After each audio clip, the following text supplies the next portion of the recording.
Hi అండి. ఈరోజు video ఏంటనుకున్నారు? పచ్చి కొబ్బరి దొండకాయ ఫ్రై అండి. పచ్చి కొబ్బరి అనేది ఏ ఫ్రైలో వేసినా ఎమ్మిగా అద్దరిపోద్ది అనుకోండి. నేనైతే దొండకాయలో వేస్తున్నానండి ఈరోజు. దొండకాయని చాలామంది అపార్థం చేసుకుంటున్నారండి. ఇది పిల్లలకి పెడితే తెలివితేటలు రావు, మెదడు మొద్దు బారిపోతుందని. అమ్మో, అంత అపార్థం చేసుకోకండి. అలా ఏం కాదు, అది నిజం కాదండి. అన్ని కూరగాయలతో పాటు ఇది కూడా మనకి హెల్త్కి కావాల్సిన బెనిఫిట్స్ చాలానే ఇస్తుందండి దొండకాయ కూడా. కాబట్టి దాన్ని పూర్తిగా వదిలేయకండి. నేనైతే దొండకాయ ముక్కలు పూర్తిగా ఫ్రై అయిపోయినాయి అన్న తర్వాతే కారం కొబ్బరి వేస్తానండి. చాలామందికి తెలుసు అనుకోండి, నేను ఫ్రెష్ కొబ్బరికాయ ఈరోజే కొట్టి మరీ వేసానండి. ఎమ్మిగా అదిరిపోయింది కర్రీ అయితే.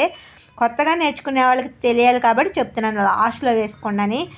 అవి రెండు కారం పచ్చి కొబ్బరి వేసుకున్న తర్వాత పచ్చి వాసన పోయే వరకు 2-3 మినిట్స్ లో ఫ్లేమ్లో పెట్టుకుని స్టవ్ ఆఫ్ చేయండి అంతే.